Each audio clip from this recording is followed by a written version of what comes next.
So again, we're talking about traits. Today's trait is going to be anger. That's what we're talking about. And what we're going to talk about is, first, as an introduction to traits, I started with this idea of what's called the Arba Yesodus, the four fundamental elements is the best word I have for how the world, what God created in the world. Now, these are not elements like in the periodic table, that's something else, but these are conceptual ideas, and they have a spiritual root to them, which you could see in a physical reality too, of four different fields, four different ideas. I have a friend who wants to claim it has to do with the four theories in science right now, the strong force, the weak force, the four theories that they're trying to unify. Whatever it may be, there are four different elements that are always repeating. And these are the Yesodus right now, the fundamental ideas of fire, water, air, and earth. And those have a spiritual root. And in the physical world, they manifest as these four different poles. Now, these four different poles, fire, water, air, and earth, are constituting factors that also exist in the person. We ourselves are built of these four different type of conceptual elements, if you will. Okay? Now, why am I talking about that when I'm talking about traits? Because it appears in the Tanya and also in the Shari Kedusha, they talk about how these four traits have positive, and four aspects or elements have positive and negative ways that they manifest in the world. So every person is a combination of these four factors, but every person is a different combination of these four factors, as well as other factors, obviously. But the four factors here will affect you. So, in other words, if a person has, let's say, and you see that it was in Chinese medicine, this is Michael's big in Chinese medicine. This is the things they talk about. If you go to a Chinese doctor, a doctor of Chinese medicine, not a Chinese doctor, because that could be a Western medicine, but a doctor of Chinese medicine, then they may say to you, "Oh, you have too much heat," which what they're saying to you is the balance in your system as too much fire. Okay? So if you, in terms of your natural constitution or the way that you act in your life, has too much fire, that's going to have a certain manifestation, both in your health and in your traits. Too much water is something else. Too much air is something else. Too much earth is something else. And everyone's got a different balance, and that's going to be both the beginning aspects of your predisposition in your traits, as well as the things that you may act according to. So let me give a brief explanation of, in a general sense, what these represent. So fire, we'll come to fire last. That's going to be our topic today. So water first. Water, in the negative sense, toward the negative today, represents desire. Okay? Water makes everything grow. You know, when most people, when you ask them to imagine like your most beautiful, pleasuresome thing, there's going to be water in the picture someplace. They're by the beach, they're by the river. Water is, in a certain sense, is the thing that makes things grow, and therefore represents yearning and wanting and desiring. It can be used in the positive also. You could yearn and desire for positive things.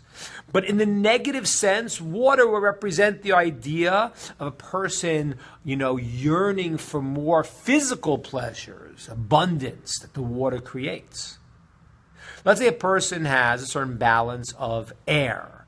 So on the negative side, air, which is people that boast and talk about foolish things, and they're all air. Right? Because what happens is that they're not based in something, but they like to boast themselves up and make themselves a lot of air, or talk about things that are meaningless, and just people who have a stronger trait in, let's say, earth, on the negative side, what that will lead towards could be what? What trait would you think that would lead towards if you're an overabundance of earth? What trait? What? Possessing things? I mean, physical items? Would that be maybe more water, because that's more the pleasure? But I think where you're going with this is like earth then is like a heaviness. People that could be lazy, slow moving, or atzvus, or sadness, because it's earth. Those are some of the ideas here of some of the constituting traits that may have a propensity to. Now, fire is different than other traits in one sense that fire always goes up. Fire is a dynamic thing. It burns things up. It breaks them down to their little pieces. And fire's nature is it always rises up. As opposed to water, which always goes down.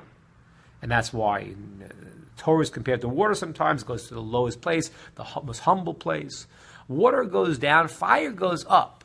And therefore, the trait of that fire produces in a person is very often haughtiness. Because like the fire that rises up and wants to be above, so too a person that's haughty wants to be above. He's like, I'm on top. Okay? So one of the traits that fire leads to is haughtiness. But that's not our topic today.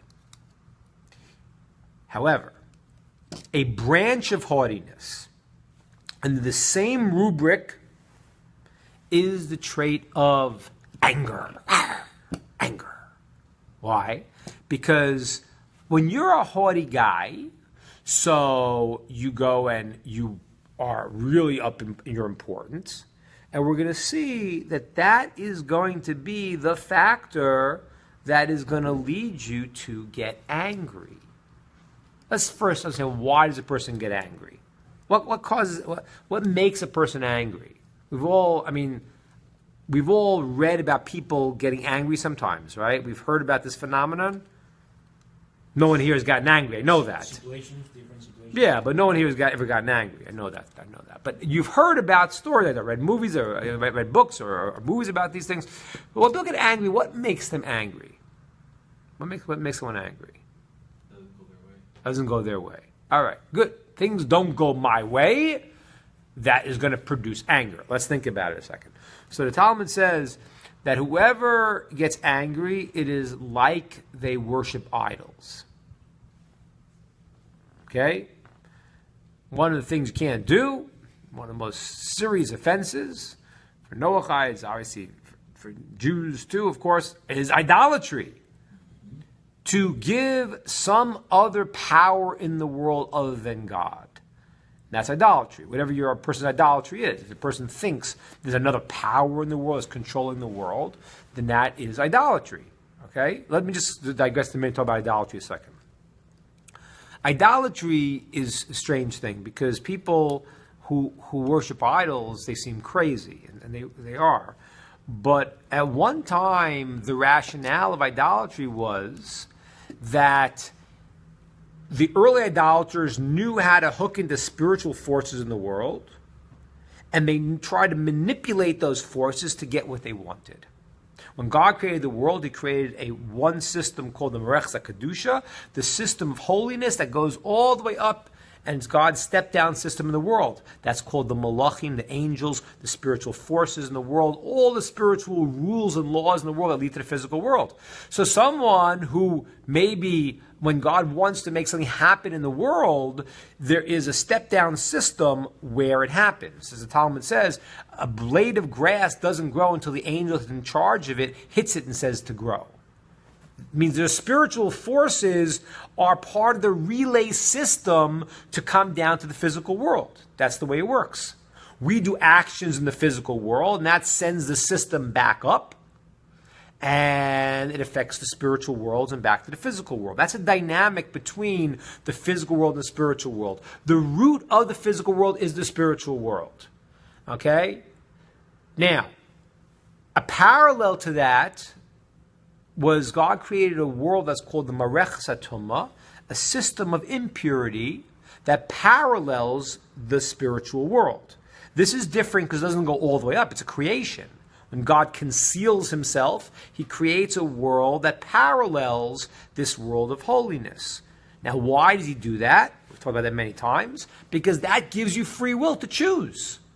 A person is motivated on one side to the good, and he's got a parallel system pulling him the other way. And we have to choose good. In this system of illusion or negativity, the Merech Satuma, the system of impurity, there are other pseudo-spiritual forces that are also at play. The early idolaters were trying to hook in to spiritual forces, either in the proper side, malachim, spiritual forces called angels in English, or it's called shadim, or negative force on the other side, and trying to manipulate these forces to get what they want. Okay? And what that meant was that they didn't want to relate to God. They wanted to relate to some type of medium that they wanted to give power to. And do you know why? Because when you do that, you know who becomes God? You become God. Because now, if I can manipulate this spiritual force, whether on the side of good, the side of negative, to get what I want, then I don't have to be subservient to the master of the universe who knows everything and understands everything, and I can't fool him. If there's a way to manipulate something in the world to get what I want, then I'm my own God. And that's the deepest idea of what idolatry is. Okay, idolatry really, in the end, it's really serving a person's self. It's trying to hook into some force to get what you want, saying there's not one force, God, that is omnipotent and in control of everything. There are forces that I could manipulate and get what I want, which really means that I'm God then. You see that? Now, watch what happens when a person gets angry. When a person gets angry, what happens like this. As Jay said before, you have now stopped me from doing what I want to do. Okay? So there's something in the world that I want to accomplish, that I want. And when I look at the grand picture here, that is blocked from me. I can't get it somehow. For some reason, I'm not able to get it. So what do? I'm angry because I'm being thwarted from what I want. Now, I want to ask you a question. If you could imagine for a second that you're not in control of this world, that the omnipotent one is in control of this world, so do you think things are out of control? Or is he controlling it? And we talked many times, we said this many times, that it's a very important teaching. I've quoted it many times before, but it's one you have to remember. The Sefer Chinuch says that he asked the question, there's a Jewish law, you can't take revenge and you can't go and hold a grudge. And it's very weird. He says it's normal. Maybe you don't take revenge, but to hold a grudge? You didn't do something for me, I hold a grudge against you. Well, how can you not hold a grudge? This is what he says. We've talked about this many times, but he says the famed, beautiful idea. He says, because if what happens is, if you realize that God is running the world, when I go to someone and they will not give me what I want. So now I have to think about that in a grander picture. Why right now am I not having this thing? Is it only because of this person? Or if I believe that there's a God that runs the world in the greater sense, is really this individual that's blocking me? And the answer is no. There's another reason why you didn't get it. You want to go borrow a cup of sugar from someone, they say no. Maybe to teach you a lesson. Maybe you don't share so well either. Maybe you ate too much sugar today. Maybe you got to cut back on your sugar. But there's a reason why no individual can stop you from what you're really supposed to have. So according to the Sefer Chinuch, he says, therefore, how can you bear a grudge? Why should I bear a grudge to you? You're just a bad messenger. But this is what's happening to me is part of a greater plan. You can't thwart it. If I'm supposed to get what I'm supposed to get, I'll get it some other place. I'm not going to get it from you because you're a bad messenger. And I'm not supposed to get it, I won't get it. So he says, how could you get angry at somebody and hold a grudge at them when you understand that they are, in a certain sense, not able to have control over your life? An example we've given before is the example of the dog. If you take a stick and you throw it at a dog, right, and hits a dog in the head, what does the stupid dog do? He bites the stick. He gets angry at the stick. But that's a mistake, because the stick didn't do anything. The guy who threw it did something. So when a person bears a grudge and takes revenge, he's caught in the wrong dance. He is giving the other person the power over his life and not seeing that there is a source in charge of the whole world. And he's got to take his lesson, whatever his lesson is there. Now, based on that, so that's why he says a person shouldn't bear a grudge and should keep this in mind, that God runs the world and there's a grander picture and everything fits into what the picture is. You got to make your effort, of course, but you make your effort and everything fits in according to the picture. And therefore you shouldn't bear a grudge. Now, what happens when you get angry? As Jay said before, when you get angry, I'm angry because someone thwarted my plans. Someone has blocked what I want to happen. And therefore, I fly off the handle. That means you just worshipped idolatry. Because what you really said right now is that there is no plan, there is no director of the show, and what I want is being blocked, and it's what I want, and what I want is all that matters. So it's a very, very deep idea. So getting angry on the first level is called like worshiping idols, because you're not able to see that there's a one power source in the world. You want to be your own God. Just like the early idolaters wanted. They want to be their own God. And then when I can't have what I want, I got to do something. I'm angry. Does that make sense? That's the first way to explain anger. Okay? It's idolatrous because you are not able to see that there is a master of the universe that's directing things. You're incapable of seeing that. That's one way. Now let's talk about it in terms of people's interaction, their relationships. We just said before that anger is a byproduct or a branch of haughtiness. That's the same thing. But now, instead of talking about it in terms of God, it's in terms of people. Okay? If I feel myself that I am entitled and I am above, then what happens is when you get in my way on something and you don't let me have the things that I want to have, I believe I'm entitled, and who are you? So anger, what it does also is, it also creates, it's a root of haughtiness, from the base of haughtiness, because it only comes when I think I'm entitled. If you think that really, I mean, I know no one's on this level here, but if you imagine really that you're not, that you don't think you're the greatest thing in the world. So when someone does something, it's like, all right, who said I'm entitled to anything? If you think about life and you say, wow, God gave me life, gave me existence, imagine you have a case where somebody, there's a person who's an orphan, and the guy takes him in, and he raises him, he gives him everything. And then at a certain point, the guy had nothing of his own, and he was given everything. And then at a certain point, he's there, and he's in the house of the guy who raised him, and now he's an important person. And he says to other people, hey, don't mess around this house. You know what this is? This is my house. So wait a minute. Didn't you lose perspective here? Weren't you brought in? You didn't have anything, and now all of a sudden you're in charge? And that's really what happens with haughtiness. Haughtiness means that I've lost the perspective of who I am and my place. I'm above everything, and therefore anyone who gets in my way, I have a right to be angry at them. Okay? So this is again anger. Anger now, therefore, the Rambam says, Maimonides says, you got to stay away from it at all costs.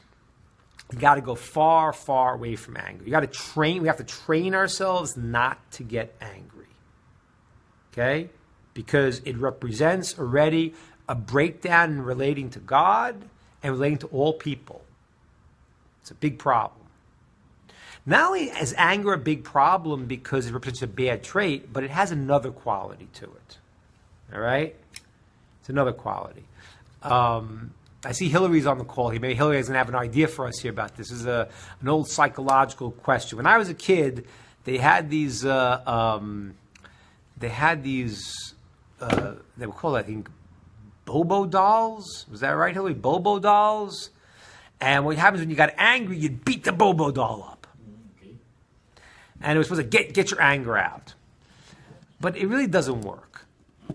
Because what happens is, generally, even if you got your anger out at that moment because you're tired from punching the doll so much, you have now fanned the fire inside of you where anger is more likely to come out again.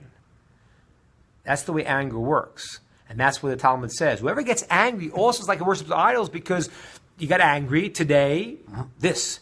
So now, once you've listened to the party that says, lose control, that part of you eventually will say, hey, go worship idols. That's a big jump. No, it's not. You ever see a person get angry? When a person gets angry, when we get angry, we're out of our minds. If you film someone getting angry, you look at them and say, this person's insane. They look insane. It's a point of insanity. And so what happens is, once you stoke that fire of anger and you allow yourself to go there, that becomes a increasing aspect of a person's personality. You're now fallen to it. And that's why it's so crucial to guard against anger, not only because it's a bad trait in itself and it represents the problems we talked about, but it also, what it does is, it actually goes and is a self-perpetuating reality. It just keeps coming back more and more. That's the power of this trait. And his trait is so powerful. I mean, we have a story about King David. King David, he was the youngest brother, and when the prophet Shmuel was sent by a God to anoint the king, he went to the Yishai, David's father, and was asking where the sons were, and David was out with the sheep, and they didn't think David was the little guy, they didn't think David was the one, they kept David. Yishai said, nah, it's not David, it could be anyone else. So Samuel went to meet all the sons, and there was one of them that he thought was the right one, that was going to be the king of Israel.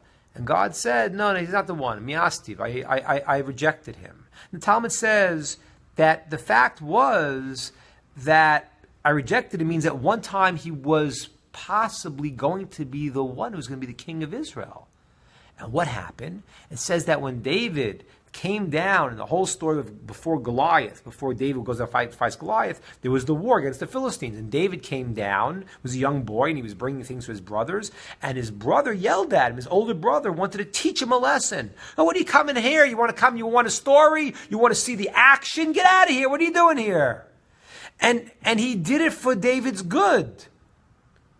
But the sages tell us once he had anger, he was gone. And God rejected him because that part of him that allowed anger to be there and just came out, even for good intention, showed that he was not the one. Because that's going to be, anger is such a serious breakaway from Hashem, from God, that he lost his ability to be that person. So it's fascinating. And that's what Talmud says. Talmud says that if a person is a smart person, he gets angry, his wisdom runs away. Right? Because now he's supposed to be in a state of connection to have wisdom. And what happens is now he's in a state of change. And the things that connect him fly away.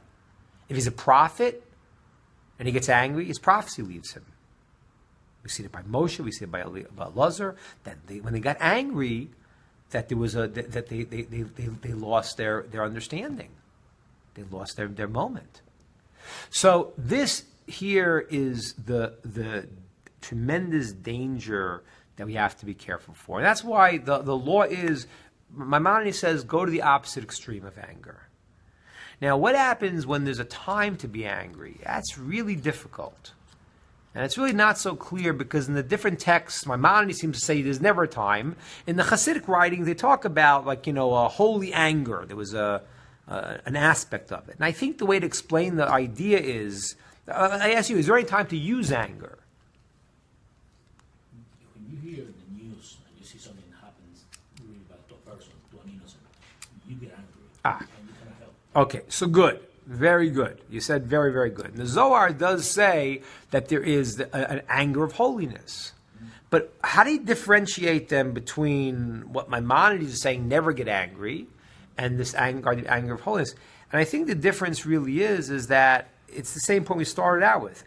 Anger as a trait, as a bad trait, is based in haughtiness. This is my world. I control the world. I'm being blocked. So the emotion that you get of anger is that bad trait. And that has no good way to express it. When I'm angry it says, Oaves Hashem Sinu Ra. People who love God, godliness, they hate evil because I can't see it. I can't see a person abusing someone. But it's not a personal vendetta.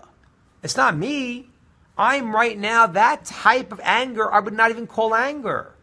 That is being a person who's connected to truth. And I feel motivated that something is not being done appropriately. But it's not personal. It's personal in the sense that I am like a representative of truth in the world, representative of God in the world. I think that's what the Maimonides mean. I think it's not even called anger. And that's why Maimonides says stay away from the farthest degree, right? Because it wouldn't be called anger then. It's called being connected. When you see something wrong and you want to stand up for what's right, the test that you have to see is are you personally feeling this as my own vendetta, or is it simply is it a statement of connection to truth? That's what you have to see. And that's why I told you many times a very famous story with one of the great Mussar rabbis, I think it was Rav Salanter. He got angry at his students and was yelling at the student and across the room. And at the meantime, the people who were sitting next to him heard him saying to himself, remember, you're only pretending. Remember, you're only pretending. They heard him whispering. He was yelling, what do you do? How can you do that? Remember, you're only pretending. Why? Because the action of being motivated towards what is right is good. To go and to train his student, to go and to be strong and to care about it, that's good. The problem is that you see how dangerous anger is, that when you start being angry, even for good reasons, it's so easy to shift over into being angry for not good reasons.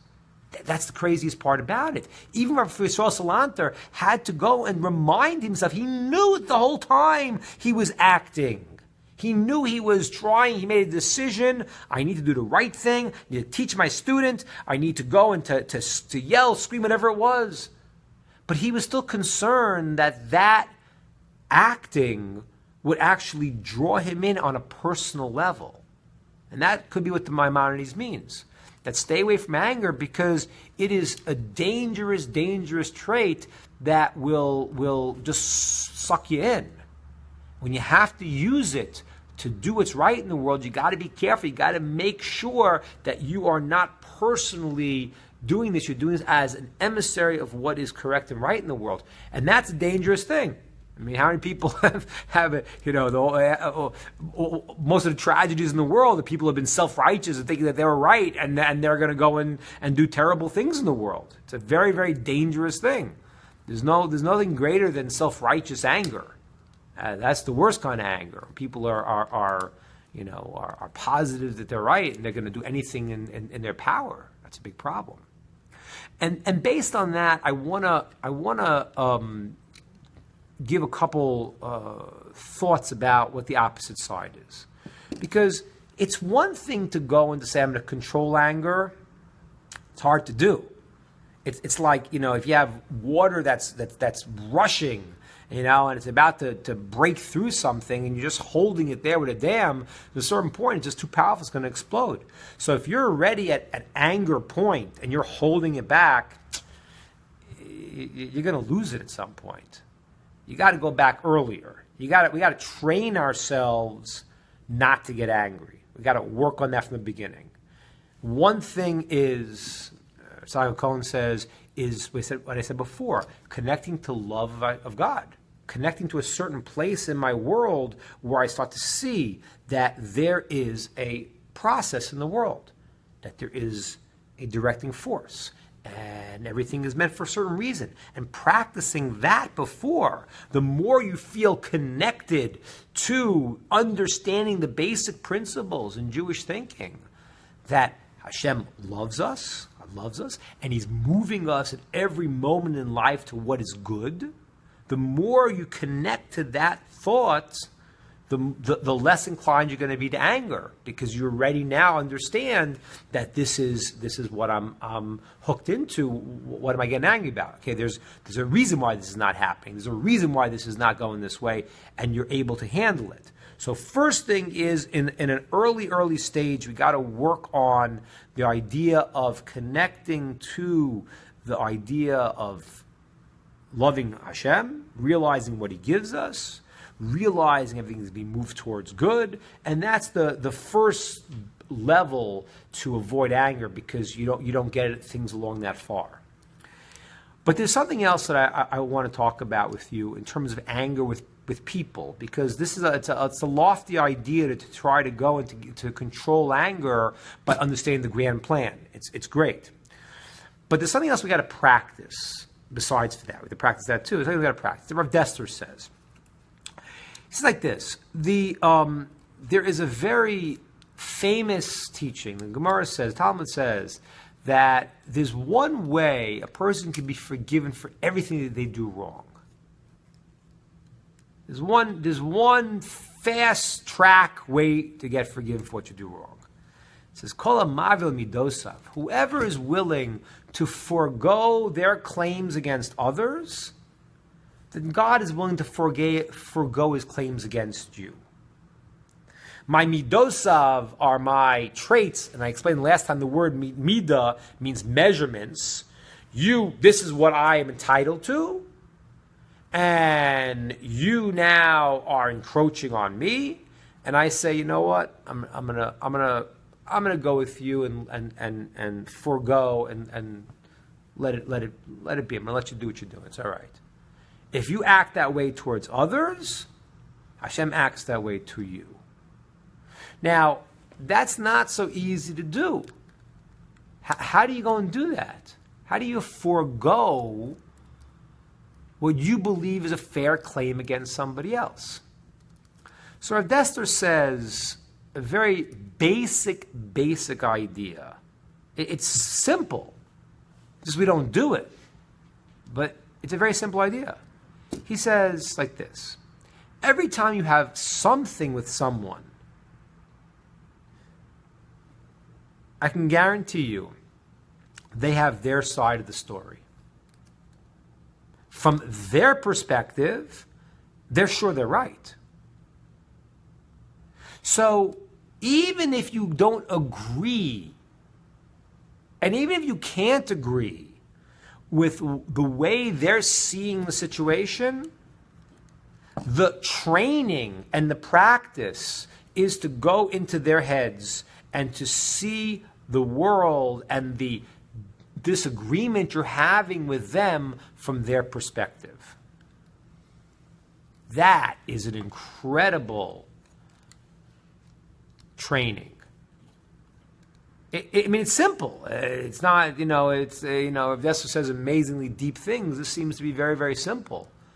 But I think that we don't do it enough. To go now and to remove anger and to be willing to forego on what you believe is yours and you're entitled to is possible only if you see the world from the other person's perspective. Now, this is the training now. The training ground that we're talking about right now, and this is your homework assignment, everybody. Okay, everyone out there in Facebook land too. This is your homework assignment.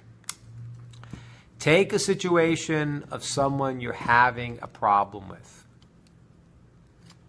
Okay? Try it once a day. Someone you're having a fight with, an issue with, and don't get nervous. You can stick to your position. We're not forcing you to change your mind.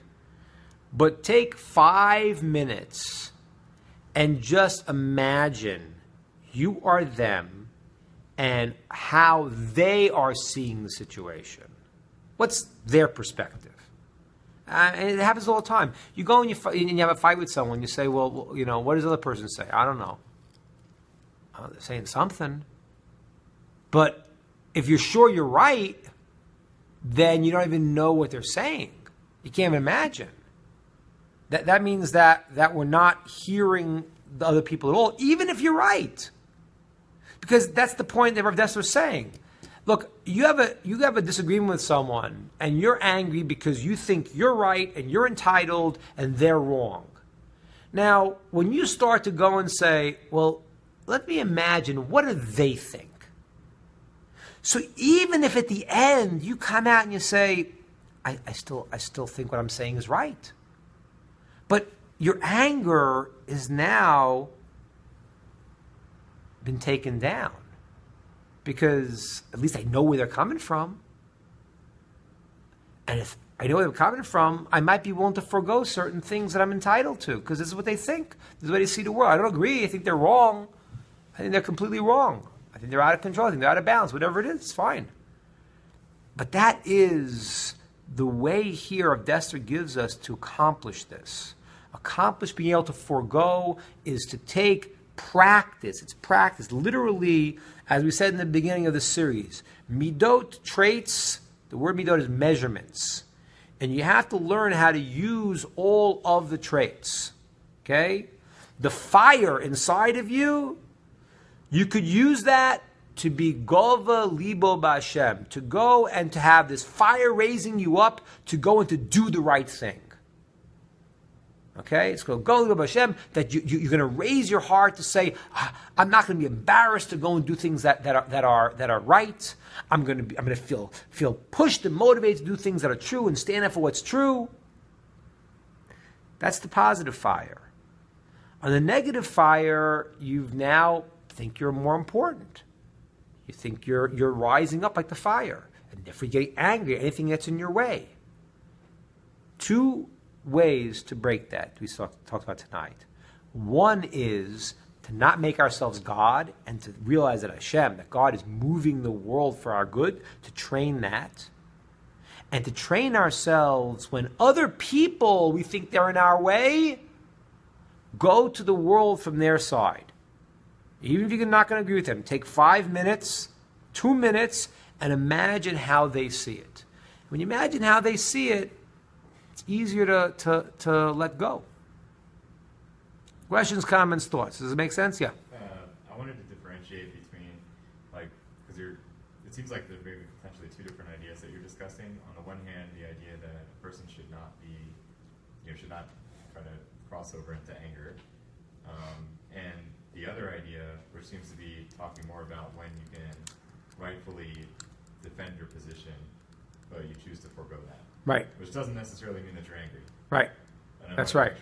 That's right. Because, on the one hand, there could be a situation where, you feel yourself getting frustrated, you feel yourself, any of these, right.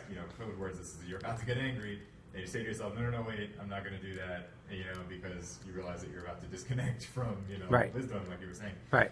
And then there's the other case where,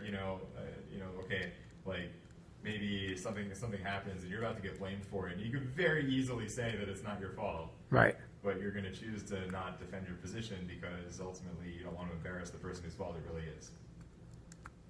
Is that like a way of foregoing that? That's what I'm trying to understand. It's like, well, I mean that you have to know the case exactly, but you could foregoing usually means in this context that they've done something that I think they've done wrong against me, and I think I'm entitled to therefore take a pound of flesh, and I say, you know what, it's all right. I'm not demanding anything. That's normally the situation. So, there could be a lot of scenarios, and there's sometimes where you can't do that. There's sometimes where, but it's a very dangerous business. You got to figure out. There are times where, if you forego on something, there may be a problem. Depends on what it is. You have to know when you can. But we should try to strive for that high level of being able to forego. So, if a guy's going to lose his job and then take the blame of something, it depends on the situation, when and where, and what happened. You understand what I'm saying? So you're right. As far as foregoing doesn't always mean by anger. Rav Dessler wasn't talking about anger. He was talking about that as an approach. And I'm just saying that the ways to avoid anger, where I'm connecting, I'm saying that anger comes in its root from haughtiness, as it says in the Shari Kedusha, in the gates of holiness, in the Rav Chaim Vital. And so therefore I'm saying that the haughtiness goes towards God, the haughtiness goes towards other people. And the way you could deal with that, therefore, is by understanding your relationship with God and your relationship with other people. Seeing in other people their side of the story. Understanding that everyone thinks they're better at something than you are. And they're probably right. They're better at something. Let them understand, hear from their point, where they're better. So that's part of that training. So it might not lead to anger, but I'm talking about it in the root of the thing as the root of anger is from that place that I can't understand where you're coming from because I think I'm above you and I get angry. So when I don't think that way and I see your perspective, it'll help diffuse the anger too. Does that make sense? I have a question, I think, here. Anger is generated from frustrated emotions. Short-term anger is manageable. Long-lasting anger is debilitating and destructive. Yeah, well, anger is generated from frustrated emotions. Short-term anger is manageable. Long-term anger is debilitating and destructive. Yeah, but I think even short-term anger is I appreciate the point. I think that short-term anger is manageable, but I don't think it's good.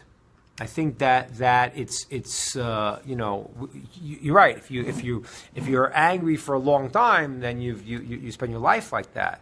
But even short-term anger, there are better ways to deal with it. And as we're saying tonight, I think the better way to deal with it is to understand the more cosmic picture and our role in the picture. That I don't feel frustrated that my things are thwarted because there is a plan. It's between me and God. Between me and people is to realize their perspective too, and therefore I'm less inclined even to get angry. So yeah, short term is manageable, but it wouldn't be great if we didn't get angry and we felt just good and let it roll off. You'd be a lot happier. I'd be a lot happier. I'll be a lot happier. All right, any other questions, guys? All right, so let's try to practice. Next week, we're going to check in that you did the assignment. 5 minutes a day, or 2 minutes a day. Let's say 2 minutes a day. Take someone you're having an issue with and try to see the world from their point of view and see what happens when you do that. Okay? In the Facebook land, you'll tell me if you did your assignments too. Take care, everybody. Bye.